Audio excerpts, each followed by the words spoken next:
د احقاف مبارکه سوره چې د قران عظیم الشان شپږ څلوېښتمه سوره ده په مکې معظمې کې را نازله شوې ده.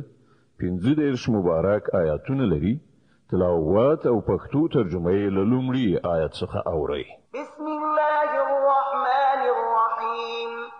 د الله په نوم چې ډیر زیات مهربان پورا رحم لرونکی دی. حمیم. تنزيل الكتاب من الله العزيز الحكيم. حمیم. دغه کتاب نازلېدل د برلاسي او د حکمت د خاوند خدای لخوا دی. ما خلقنا السماوات والأرض وما بينهما إلا بالحق وأجل مسمى والذين كفروا عما أنذروا معرضون. مونږ ځمکه او اسمانونه او ټول هغه شیان چې د هغو په منځ کې دي په حق او د یوې خاصې مودې له ټاکلو سره پیدا کړي دي. خو دغه کافران له هغه حقیقت څخه مخ اړوونکي دي چې دوی ته د هغه اخطار ورکړل شوی دی. قل أرأيتم ما تدعون من دون الله أروني ماذا خلقوا من الأرض أم لهم شرك في السماوات ائتوني بكتاب من قبل هذا أو أثارة من علم إن كنتم صادقين. ای پیغمبره دوی ته وایه آیا تاسو کله په غړېدلو سترګو لیدلی دي چې هغه موجودات څه دي چې تاسو له خدایه پرته هغه بولئ؟ لکشان ماته راوښیي چې په ځمکه کې هغوی څه پیدا کړي دي یا د آسمانونو په هستونه او تدبیر کې د هغو څه برخه ده. د دې قرآن نه مخکې کوم راغلی کتاب یا د علم څه نښانه که د دغو عقیدو په اثبات کې له تاسو سره وینو همغه راوړئ که تاسو رښتونی یئ. ومن أضل ممن يدعو من دون الله من لا يستجيب له إلى يوم القيامة وهم عن دعائهم غافلون. خنو له هغه چا نه به زیات ګمراه شوی انسان بل څوک وي چې له الله نه پرته هغه موجودات وبلي چې تر قیامته پورې د هغه د دعاګانو ځواب نشي ورکولای بلکې د خپل پیروانو له عبادت څخه بې خبره دي. وإذا حشر الناس كانوا لهم أعداء وكانوا بعبادتهم كافرين. او کله چې ټول انسانان را غونډ کړای شي په هغه وخت کې به هغوی یعنی باطل معبودان د خپل بلونکو دښمنان او د هغو له عبادت نه به منکران وي. وإذا تتلى عليهم آياتنا بينات قال الذين كفروا للحق لما جاءهم هذا سحر مبين. دوی ته چې کله زموږ روښانه څرګند آیاتونه اورول کیږي او حق یې مخې ته راځي نو دغه کافران د هغه په باب وایي چې دا خو څرګندې کوډې دي. أم يقولون افتراه قل إن افتريته فلا تملكون لي من الله شيئا هو أعلم بما تفيضون فيه كفى به شهيدا بيني وبينكم وهو الغفور الرحيم. آیا دوی دا وایي چې پیغمبر دا له خپله ځانه جوړ کړی دی؟ دوی ته وایه که ما دا قرآن له ځانه جوړ کړی وي نو تاسې به ما د خدای له نیونې څخه هیڅ ونه شئ ژغورلی. کومې خبرې چې تاسې جوړوئ الله ورباندې ښه پوهیږي. زما او ستاسې په منځ کې همغه د شاهدۍ ویلو بیخي کافي دی او هغه ډېر بخښونکی او خورا مهربان دی. قل ما كنت بدعا من الرسل وما أدري ما يفعل بي ولا بكم إن أتبع إلا ما يوحى إلي وما أنا إلا نذير مبين. دوی ته ووایه زه خو کوم بې سابقې پیغمبر نه یم. زه نه پوهېږم چې سبا له تاسو سره څه کېدونکي دي او له ما سره څه کېدونکي دي. زه خو صرف د هغې واهیې پیروي کوم چې ما ته رالیږله کېږي او زه له یو څرګند ښکاره متوجه کوونکي څخه پرته بل څه نه یم. قل أرأيتم إن كان من عند الله وكفرتم به وشهد شاهد من بني إسرائيل على مثله فآمن واستكبرتم إن الله لا يهدي القوم الظالمين. ای پیغمبره دوی ته ووایه آیا تاسو کله په دې کې فکر کړی دی چې کله کلام د الله له خواوي او تاسو ترنه انکار وکړ نو تاسو عاقبت پدسوي او د همدې په څیر یو کلام باندې خود بنی اسرائیل یو شاهدی هم ویل ده هغه ایمان راوړ او تاسو په خپل غرور کې وغورځیدلې بشکه چې الله ظالم قوم ته هدایت نکوي. وقال الذين كفروا للذين آمنوا لو كان خيرا ما سبقونا إليه وإذ لم يهتدوا به فسيقولون هذا إفك قديم. کوم خلکو چې لمنلو نه انکار کړی دی هغوی د مؤمنانو په باب وایي چې کله دغه کتاب منل کوم ښه کار وای نو دغه خلک په دې معاملې کې لمونږ نه نشول مخکې کېدای څنګه چې دوی له هغه نه هدایت ونه موند له دې کبله اوس به دوی ارومرو وایي چې دا قرآن خو زاړه دروغ دي. ومن قبله كتاب موسى إماما ورحمة وهذا كتاب مصدق لسانا عربيا لينذر الذين ظلموا وبشرى للمحسنين. په داسې حال کې چې د قرآن مخکې د موسی کتاب د لارښود او رحمت په توګه راغلی دی او دا کتاب په عربي ژبه کې د هغه تصدیق کوونکی راغلی دی تر څو چې ظالمانو ته اخطار ورکړي او د ښې کړنلارې غوره کوونکو ته زیری ورکړي. إن الذين قالوا ربنا الله ثم استقاموا فلا خوف عليهم ولا هم يحزنون. په باوري ډول کوم کسانو چې ویل یوازې الله زموږ پروردګار دی بیا ور باندې ټینګ پاتې شول د هغو لپاره نه څه ویره شته او نه به هغوی غمجن وي. أولئك أصحاب الجنة خالدين فيها جزاء بما كانوا يعملون. ټول دغه خلک جنت ته تلونکي دي چې هلته به هغوی د تل لپاره اوسي د خپل هغو عملونو په مکافات کې چې هغوی په دنیا کې کول. ووصينا الإنسان بوالديه إحسانا حملته أمه كرها ووضعته كرها وحمله وفصاله 30 شهرا حتى إذا بلغ أشده وبلغ 40 سنة قال رب أوزعني أن أشكر نعمتك التي أنعمت علي وعلى والدي وأن أعمل صالحا ترضاه وأصلح لي في ذريتي إني تبت إليك وإني من المسلمين.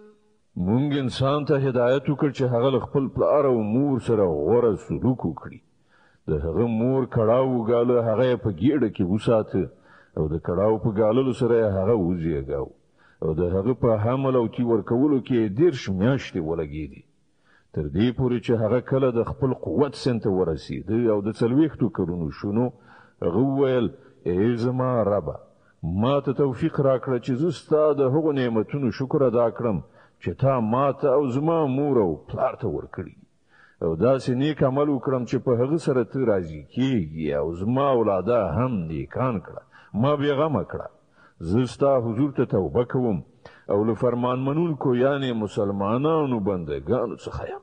أولئك الذين نتقبل عنهم أحسن ما عملوا ونتجاوز عن سيئاتهم في أصحاب الجنة وعد الصدق الذي كانوا يوعدون.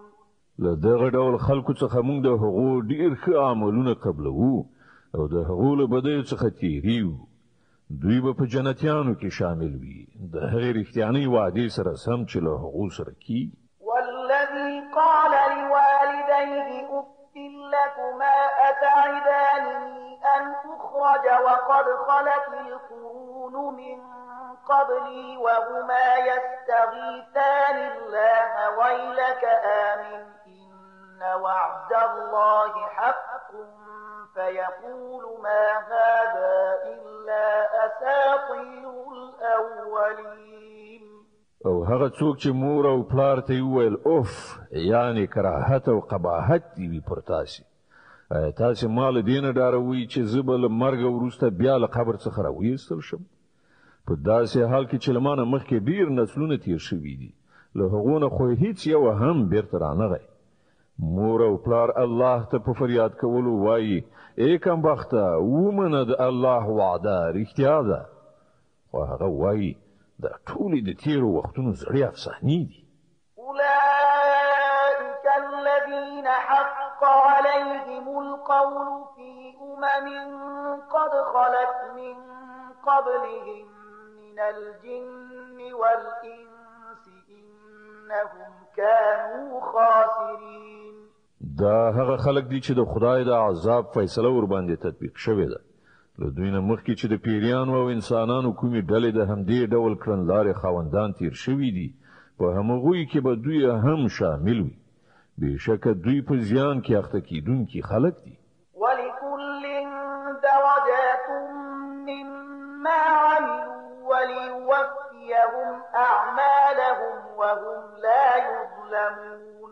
د دواړو ډلو نه د هر یوې درجې د هغو د کړو وړو په لحاظ سره دي تر څو چې الله د هغو د کړو پوره بشپړه بدله هغو ته ورکړي پر هغو به هیڅکله ظلم ونه کړی شي.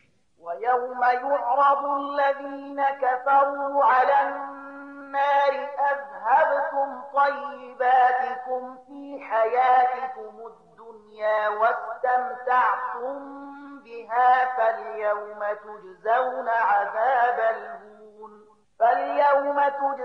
عذاب الهون بما كنتم تستكبرون في الأرض بغير الحق وبما كنتم تفسقون. بیا کله چې دغه کافران د دوزخ ورته وړاندې کړای شي نو دوی ته به وویل شي تاسو خپل برخه نعمتونه په خپل دنیوي ژوند کې پای ته ورسول او تاسو د هغو خوند واخیست. نو کوم تکبر چې تاسو په ځمکه کې په ناحق وکړ او کوم نافرمانی چې تاسو وکړي د هغو په مجازات کې بنن تاسو ته د ذلت عذاب درکړی شي. واذكر أخا عاد إذ أنذر قومه بالأحقاف وقد خلت النذر من بين يديه ومن خلفه ألا تعبدوا إلا الله إني أخاف عليكم عذاب يوم عظيم. دوی ته لکشان د عادیانو د ورور هود قصه واوروه کله چې هغه په احقاف کې خپل قوم ته خبرداري ورکړي او دغه څه خبرداري ورکوونکي له هغه نه مخکې هم تیر شوی له هغه نه وروسته هم راغله چې له الله نه پرته د هیڅ چا بندګي مکوي زه ستاسو په حق کې دی ویلوې هولناکې ورځې له عذاب نه ویره لرم. قالوا أجئتنا لتأفكنا عن آلهتنا فأتنا بما تعدنا إن كنت من الصادقين.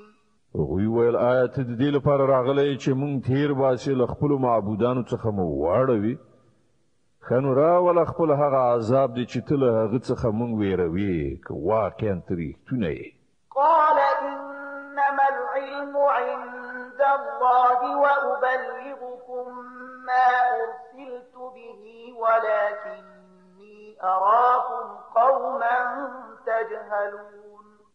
ویل چې د دې علم خو الله سره ده زه صرف هغه پیغام تاسو ته رسوم چې زه له هغه سره لېږل شوی او زه تاسو یو داسې قوم ګورم چې جهالت غوره کوي.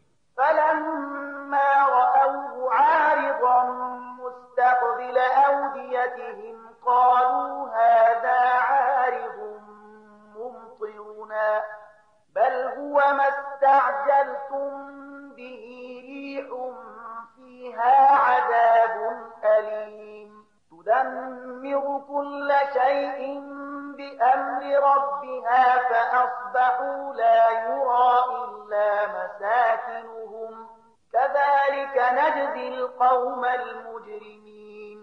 بیا کله چې هغوی د خپل ناوونو خواته هغه عذاب راتونکي ولید نو ویل دا ورېزه د چې موږ ته به باران راوړي، نه بلکې دا همغه شی دی چې د هغه لپاره تاسو بیړه کوله.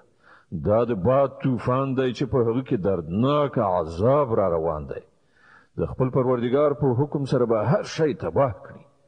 په پای کې د هغو حالت دا شو چې د هغو له استوګنځیو نه پرته هلته نور هیڅ په نظر نه راتله. په دې ډول د مجرمانو قوم ته مونږ مجازات ورکو. ولقد مكناهم في ماء مكناكم فيه وجعلنا لهم سمعا وأبصارا وأفئدة فما أغنى عنهم سمعهم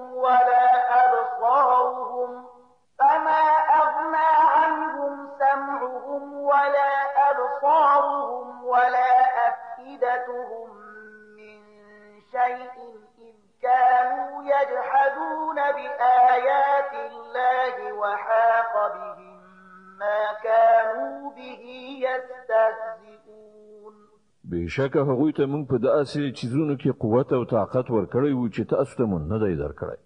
هغوی ته موږ وګونه یعنی اوریدنه، سترګې یعنی لیدنه او اندېښمن زړونه هر څه ورکړي، خو نه وګونه د هغو په کار راغلل، نه سترګې نه زړونه، ځکه چې هغوی د الله له آیاتونو څخه انکار کاوه او هغوی په همغه عذاب کې راګیر شول چې په هغه پورې ملنډې وهلې. ولقد أهلكنا ما حولكم من القرى وصرفنا الآيات لعلهم يرجعون. ستاسې په شاوخوا سیمو کې مونږ ډیر کلي هلاک کړي دي. مونږ د خپلو آیاتونو په لیږلو سره بیا په بیلابیلو ډولونو سره هغوی وپوهول، ښایي چې هغوی د حق لارې ته راوګرځي. فلولا نصرهم الذين اتخذوا من دون الله قربانا آلهة بل ضلوا عنهم وذلك إفكهم وما كانوا يفترون.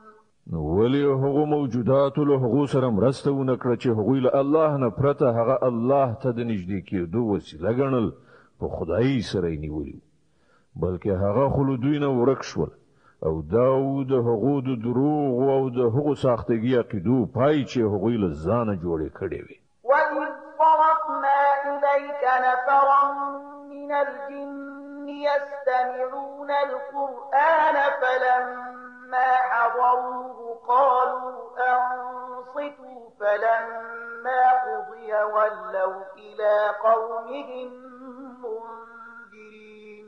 او هغه پیښه هم د یادونې وړ ده کله چې موږ د پیریانو یوه ډله ستا خواته راوستې وه تر څو چې قرآن واوري. کله چې هغوی هغه ځای ته ورسېدل چې هلته تا قرآن لوسته، نو هغوی په خپلو منځو کې سره وویل چوپ شئ. بیا کله چې هغه ولوستل شو نو دوی خبردارونکي د خپل قوم لوري ته ستانه شول. قالوا يا قومنا إنا سمعنا كتابا أنزل من بعد موسى مصدقا لما بين يديه يهدي إلى الحق وإلى طريق مستقيم. هغوی خپل قوم ته په ورتلو سره وویل ای زموږ قومه، مونږ یو کتاب اورېدلی دی چې له موسی نه وروسته نازل کړی شوی دی، تصدیقونکی دی د هغو کتابونو چې له ده نه مخکې راغلي دي، لارښوونه کوي د حق او سمې لارې خواته. يا قومنا أجيبوا داعي الله وآمنوا به يغفر لكم من ذنوبكم ويجركم من عذاب أليم. ای زمون قومه، د الله خواته د بلونکي بلنه قبول کړئ او پر هغه باندې ایمان راوړئ. الله به ستاسې له ګناهونو څخه در تیر شي او تاسې به له دردناک عذاب نه وژغوري. ومن لا يجب داعي الله فليس بمعجز في الأرض وليس له من دونه أولياء أولئك في ضلال څوک چې د الله د بلونکي خبره ونه مني هغه نه په خپل پزماکه کې څه قوت لري چې الله به وسې کړي او نه د هغه داسې ملاتړ سرپرستان شته چې الله نه هغه وژغوري دغه څه خلک په څرګنده گمراهۍ کې غورځېدلي دي أولم يروا أن الله الذي خلق السماوات والأرض ولم يعي بخلقهن بقادر على أن يحيي الموتى بلى إنه على كل شيء قدير او آیا دوی دې ته فکر نه کوي چې کوم خدای چې دغه اسمانونه او ځمکه پیدا کړی دي او د هغو په پیدا کولو ستومانه نشو هغه ارومرو په دې قادر دی چې مړی را ژوندي کړي ولې نه بشکه هغه پر هر څه باندې قادر دی ويوم يعرض الذين كفروا على النار أليس هذا بالحق قالوا بلى وربنا قال فذوقوا العذاب بما كنتم تكفرون حکم ورځ چې دغه کافرانو اور ته وړاندې کړای شي په هغه وخت کې به له هغو نه پوښتنه وشي آیا دا حق نه دی دوی به وایي ولې نه زمونږ په پروردګار قسم دی دا په رښتیا سره حق دی الله به وایي ښه نو اوس د خپل هغه انکار په بدل کې چې تاسې کوو د عذاب خوند وڅکئ فاصبر كما صبر أولو العزم من الرسل ولا تستعجل لهم كأنهم يوم يرون ما يوعدون لم يلبثوا إلا ساعة من نهار بلاغ فهل يهلك إلا القوم الفاسقون نو ای پیغمبره هڅه صبر وکړه لکه چې اولو العزم یعنی د ټینګې ارادې خاوندو پیغمبرانو صبر کړی او د دوی په باب بیړه مکوه په کوم ورځ چې دوی هغه څه ویني چې دوی ترې نه ویرول کیږي نو دوی ته به داسې ښکاره شي لکه چې په دنیا کې د ورځې له یو ساعت نه زیاته استوګنه نه ده کړې دا قرآن پندرسونه ده نو آیا له نافرمانو کسانو څخه پرته به بل څوک هلاک شي صدق الله العظيم الله ستر رښتیا ویونکی دی